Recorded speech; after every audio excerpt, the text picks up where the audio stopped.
So the big day has arrived, the FOMC meeting, which is going to be a definite catalyst in the market today.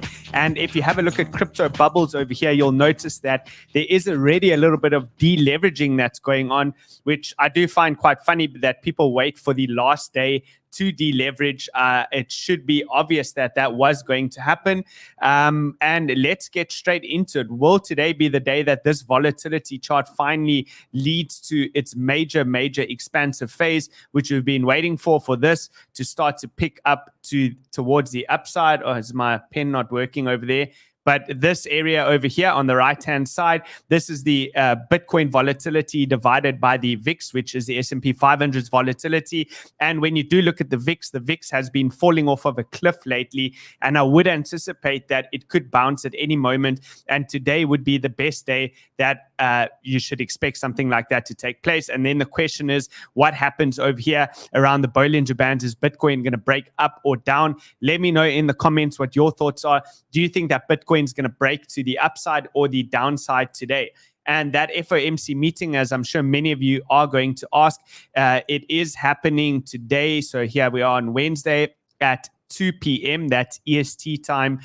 So US time at 2 p.m. FOMC statement. And then it's followed by the federal funds rate. And then at 2:30, this is the main market moving event that you really want to be focused on. And that is the FOMC press conference. So with that being said, I want to touch on this tweet by Government. He says here, on every single FOMC rate hike so far this year, markets have dumped at 2 p.m. EST when the rate hike came out, and then they rallied at 2:30 EST when Powell spoke. So keep an eye out. Typically, the way that you can play this, if you want to take the risk, I don't really recommend this for the risk adverse person, but I mean for the person that doesn't mind risk. But if you are risk adverse, then what you would want to do is have a look at what happens at 2 o'clock and then look to counter trade that into 2:30. So 30 minutes later, you don't even need leverage. Usually the volatility is so high, you can probably trade that on spot. And a lot of the exchanges don't even have fees on spot, by the way. So if you look in the description below, but I think BYBIT and BitGet are both fee-free for the spot trades. So Alpha BTC says here, so today's the day we've been waiting for. Bitcoin has been coiling up for the last few weeks and volatility has been dropping. Time to wait for the FOMC and a confirmed direction. Keyword, a confirmed direction. 75 basis pointers expected. And I suspect that the speech given afterwards will be the market mover. And I 100% agree. Look at Bitcoin over here on the 4-hour chart, how it's been squeezing into this triangle over here, meaning that there will be an expansive move that comes either out through the top or the bottom. And I have shown you guys before, you can actually play this both ways. If you just set your stops correctly, you can actually go long and short simultaneously, and one of those trades will work out to be in profit. Sven, he says here though that the PMI came in at 45. Housing is collapsing, as is manufacturing data. The personal savings rate has collapsed. Credit card debt is exploding. 37% of small businesses are behind on their rent. Don't tell me that the consumer is strong and there is no recession in sight. And then he goes on to say that add the inverted yield curves and unemployment at its historically dangerous low of 3.5% and vertically extended yields, and you have a major recession risk. He was on the show yesterday on Run Show, and he did say that pretty much next year will be the year that you can expect some sort of a macro bottom. And he did say as well that expect that the worst is yet to come, but there could be a spike. So he says, hence I remain of the view that the Fed needs to slow down big time and then assess. And he goes on to show in this chart over here that doesn't mean that the markets can't rally, and you have to line that up with the technicals in the face of this and ahead of a recession. We've seen this plenty of times before, but the risks are clear and the Fed needs to be careful with the narrative that they have boxed themselves into. So I'd imagine that when it comes to the meeting today, they might hint at a potential pause or pivot, and that would probably lead for lead into the markets rallying. And this is the only reason that I've outlined some potential long scenarios, as I've mentioned to you on the shows over the past few days, that I am positioned long. Only reason is because there are a couple of higher lows on low time frame. That's the first reason. And the second reason is if the volatility expansive move happens to the upside, you don't want to miss out on that. And it's a very, very easy and close invalidation to stop out on the longs. Very, very easy to do that. Although my gut tells me that you probably should expect low prices, I'm still willing to take the risk. And that is what trading's about, is looking at the game of probabilities. And I have a whole bunch of trades. I think I have 4 trades for you guys, which I'm going to show you at the end of the stream. Everything is lining up, and I'll give that to you in the final tab over here. So Trader XO, who's become very good at his macroeconomics, I must give him props towards that. He says PMIs are low again, jobs data equals probable. Fed has no reason to slow down hiking cycle yet. So he's saying that they're probably not going to slow down. Mr. Anderson, he's also a great trader. He says that, will the Fed raise by 75 basis points? Will the Fed be dovish or hawkish? It is fun to chat about, but in terms of trading, it really doesn't matter what our speculation is. Listen to what the guy says, he missed the word says there, and see how the market reacts to the news. And then you set your game plan from there.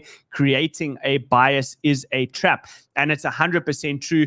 If you are going to be trading today, you playing with fire. It's a risky environment to take trades. I have very, very small positions. When I say small, I'm talking about 0.1 to 0.2% of my entire portfolio that I'll be trading with today on leverage, just to kind of, keep my finger on the pulse and a little bit of satisfy my gambling need over here. But at the end of the day, I would not be going in big with major spot positions or anything. I'd rather wait until tomorrow. So let's move on into the other charts and see what those are showing over here.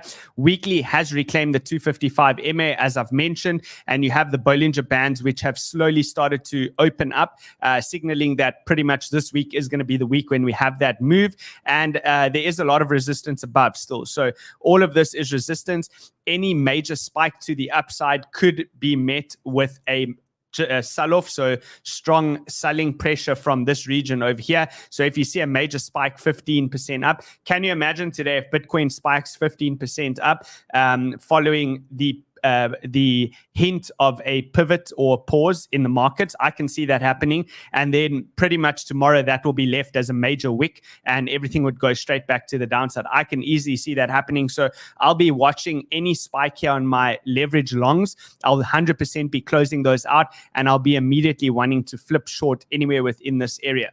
So this chart over here is showing you that the EMA, the long-term EMA over here, is acting as resistance. So let's see if it can recapture that. The altcoin perpetual contract, I did warn you, I've put this on a low time frame now. So the high time frame, remember we had a falling wedge over here, which did have a confirmed breakout. And now you're just watching for the higher highs and higher lows. You do have a higher high. Now you need to watch the yellow box over here. Once price gets into this box and we are extremely close, let's see as a percentage, we're only about 1% away from getting into this box. Then I'm going to line up my chart. So this could happen in the next hour or two. I'll be lining this up with the low cap altcoin charts that I have been eyeing out for high probability setups. Remember, the closer that you can enter to your invalidation point, the less risk you're taking. So if your stop loss is 2% away and now it becomes 0.2% away, that means you've reduced your risk by 10 times. And I'll be definitely looking out for long opportunities as this gets into this zone over here on my different altcoins. And I'll show you which ones those are in a moment's time. So one chart that I found noteworthy, just because obviously Doge has been running like crazy, is this one over here. This is essentially DogeCoin, and below that is Shiba Inu. And I was having a look at the different performance that it's given over time. And essentially in the last couple of months, you had this massive spike on Shiba, you had the spike on Doge. Doge took out that area over here that happened in August. And the question is, will Shiba Inu do the same? If there is a high probability trade set up on Shiba Inu, I would rather play that in rather than Doge, because Doge, I think, has somewhat topped out. It's stuck in a range. It's reached its range high and it's starting to fall below there. It's struggling to break through the top of that range high, whereas Shiba has not even taken out its wick, its recent wick, which happened on the 29th of October. So if you are wanting to play the meme coins, which I would recommend with a very, very, very small amount of your portfolio, less than 1%, then I think Shiba could potentially be a better play. Okay, so that's speaking to the DGens out there. Now, for the more serious people, the NASDAQ is losing the resistance zone over here, or what you would have wanted to see flipped into support. I mentioned yesterday, it's a bit too early to sell. We need today to play out in order to see what's really going on here. If it's going to recapture this resistance and flip it into support, or if it's just going to be a deviation above, fall back below, and then you're going to tag the key quarterly area over the next couple of days to weeks, which is still another 10% down. So far, it's looking like it's wanting to break below. The S&P 500 futures over here also stuck below its main resistance zone. Again, any spike that happens up today based off of perceived good news into this area at 4,017, I'll be looking to take profits and flip short within this area. 100%. That's what I'm looking at. The VIX, as I told you, the VIX looks like it's been falling off of a cliff over here. And it's lost its 200-day moving average. It has made a lower low. I do expect that the VIX will probably kick up in volatility at some point today. So keep an eye on this. If it starts to reclaim the 200 moving average, then that would be your signal that markets are probably going to start to sell off. The 10-year yield, a lot of people haven't been looking at this much lately. You'll notice that the diagonal support almost broke down, and then look at that massive rejection from this zone, recaptured the trend line, and now we're currently opening on a green candle. So we need to watch this closely. This would still be yet another higher low in the overall trend that the 10-year yield has been making over time. So in relation to this zone over here, this is going to be your next higher low, and then you need to see what happens here. Do we get one more spike up and one final sell-off in crypto and equities? I don't know. We need to wait to see. DXY, what is the DXY showing? DXY also showed, similar to the 10-year yield, a big, strong rejection candle from that region coming in at 110. And ultimately, as I've said before, this is the main area for me to see broken down. If you can break down below 109, then I would say that maybe things are changing on the higher time frames. Okay, looking at Bitcoin, I did warn you of this chart yesterday as well. I said, according to this chart, this is telling you that there is more downside pressure because you have the yellow bands which have crossed below the main blue one. And typically that means that you're leading into a couple of days of downside. So there are more precise levels that I'm watching which need to hold. And that, I would say, is on this chart over here. It's the same as yesterday. You need to see price hold above $22,000. I mean, excuse me, 20,200 on Bitcoin. If Bitcoin starts to fall below $20,200, then I would expect this to start to look like a tower top, and a tower top usually goes like this. Price goes up sideways a little bit, and then it tops and goes straight back down like a waterfall. So keep an eye on that. That is the pivot level for me personally, 20,200. As soon as you start losing that, even on a 4-hour candle basis, so any 4-hour candles that close under 20,200, and I'll probably start to cut my positions unless those charts look strong in relation to Bitcoin. So the only way that I would play it is pull up, for example, you're trading Solana, look at Solana BTC. If Solana BTC is still in an uptrend and Bitcoin is coming down, that's okay. It means that your longs could potentially still work out. So keep an eye on that. We lose these moving averages, and that would have been a massive, massive bull trap over there. Moving on, I haven't brought this up for quite some time. And this is the Gaussian channel. I noticed that Bitcoin is rejecting right from the top of the Gaussian channel. If you have a look at that, that wick went directly into the exact top of that band. I found that interesting. You want to see it hold at least above the middle of the Gaussian channel if you are trading this strategy. Different strategies for different people. So Ethereum broke above its Gaussian channel, but it's still not green, meaning that there's no long-term uptrend yet. You want to see this green on the daily. Solana has also rejected from the middle. You can see no closes above the middle of the Gaussian channel. Let's look at Atom. Atom turned green for a while, and there was a lot of bullish momentum. I think we gave this as a long call in the daily candle newsletter around $9, and it rallied all the way up. I think you would have about doubled your money over there, and now it looks to be flipping back down. Short term, there is some long trade opportunities on these, which I'll show you guys shortly. So NIA stuck below its Gaussian channel. Cardano also stuck, wick directly into the middle of the Gaussian channel, rejecting off there. So you could probably expect that is going to lead to more downside if Bitcoin does nuke. Okay, let's go into a couple of other tweets over here by Crypto Poseidon. We outlined this on Monday, and we said there is a potential for this. Be very, very careful leading into the FOMC meeting. If you see markets pushing up on Monday and Tuesday, it probably means that Wednesday and Thursday is going to be the inverse of that, meaning more downside. And as you can see, this is what we've had. You have the accumulation, you have manipulation to the top, and then you're going to have distribution to the downside if it plays out this way. And he says they are manipulating you, see you at the expansion part. And I do agree with this analysis. And it might be confusing to you why I have the longs. Again, I just want to make it very, very clear. The only reason is I'm siding with probability. It's because the invalidation level is so close. It's a worthwhile trade to take. So moving into those short-term trades, they would look like this on Bitcoin. If you were to take this trade, I'm going to click on here, and then you can screenshot it. I will post this in the Discord group as well for those of you who want a clearer look. But essentially, Bitcoin, you're watching for a potential long, pretty much right where we are now.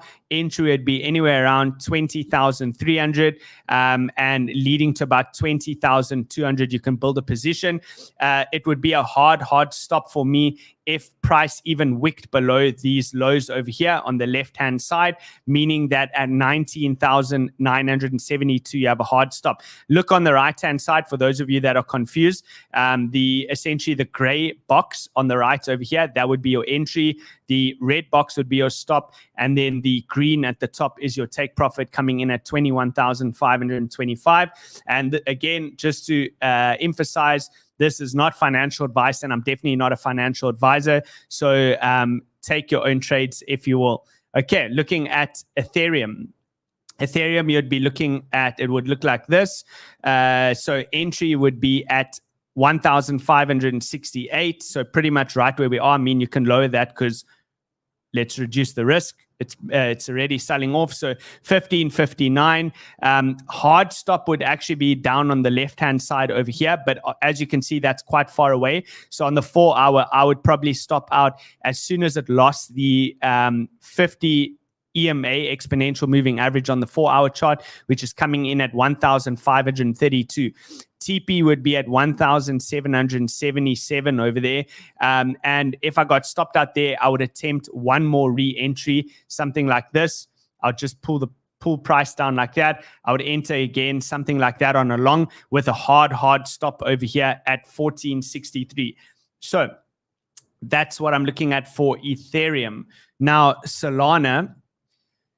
Solana's long opportunity would look like this. If you were to take a long, you have your hard stop again below the next higher low, which is over here. And again, this is the only reason that I'm taking this trade is in case market starts to establish a new trend. So you have a series of a few higher lows, and we know the next expansive phase is going to be huge. When I say huge, I think this next move could be in the region of 30 to 40%. Who knows, maybe even as high as 45%.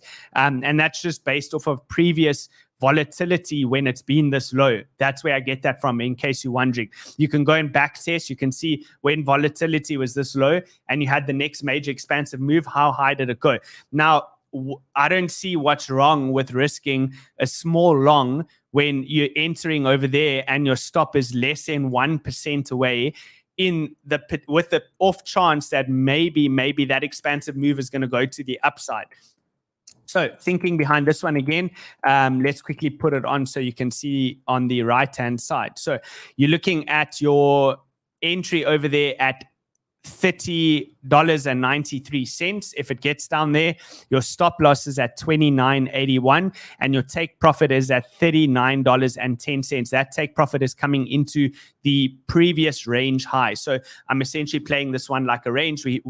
I'm expecting it to bounce off of the range low, which is where we're currently at. Okay, Atom, as you saw, had that massive upside move over here. This is when we called it way back. It was stuck within this channel. So you can see stuck within this channel, broke to the upside of the channel, created a range high, fell back below, and now this is your range low. So this is the thinking behind this one. You're kind of catching a sticky area over here, which matches up with the 50 EMA. So you'd be looking to enter at $13.45, and your stop is at $12.65. TP is at the top of the range at 1677. So I think that's enough. Those are the ones that are made for now. That's already giving you 4 trade ideas. And bear in mind, I'd be willing to flip short almost immediately if price showed to me that I should do that. I want to touch on one more thing over here. Let's quickly go on to Bitcoin. Put on the Stokes over here. Okay, let's go on to a weekly. I just want to give you guys some perspective. So let's put that one. And then I also want to look at this one on a weekly. So as you can see here, these are starting to reach. The daily has already turned over. So you can see the daily is already turning down. If the daily continues with its downside momentum, it will have a chance to flip this back over. And this usually leads to major downside moves, macro moves that play out over a couple of weeks. So be cognizant of that. As soon as you see the Fisher distance from EMA on a weekly start to turn over, then you pretty much don't want to be trying to buy the dip yet. Wait for these to reset at the bottom. And I think it should be similar for Bitcoin over here. Look at that. I mean, it hasn't reset at the bottom. Typically, you have your macro bottoms when this is all the way below the 3 or 4 point read, and we currently haven't had that. It can squeeze a little bit higher and get as high as about the 97 on a weekly. That's for the stochastic RSI. So guys, I think that brings us to the end. Do me a massive favor, click on the video below on the description. Let me just pause this. Give the video a like. I'd really appreciate it if you did. Let's just quickly get rid of that. There you go. Give the video a like, and then if you click see more over there, below is the links to the trading competition as well as the Discord. If you do want to get into the Discord group, there is a link below. This is where I'm going to drop all the trade ideas, as I have been for such a long time. That's where you get the live action. Remember, for me to set up a stream, I have a designated time slot because there's multiple of us on the Crypto Banter channel, so I can't always just suddenly go live. And it also takes time to set up these thumbnails. So give the video a like. I'd really appreciate it. Hit the bell notification and then subscribe to the channel if you're not already. A shout out to the sponsor of the day, which is BITGET. You get sign up bonuses of up to $8,000, and this is part of the trading competition. The winnings on BITGET are much higher, by the way. If you win the trading competition over there, you get $15,000, whereas BYBIT you get 10,000. So that's it from me. Let's see how today plays out. I'll be highly active on Discord when the FOMC meeting does start to pan out, and we'll take it from there. Let's see what tomorrow brings. Have a fantastic day. Trade safe. Don't overtrade. Don't lose money. And cheers for now.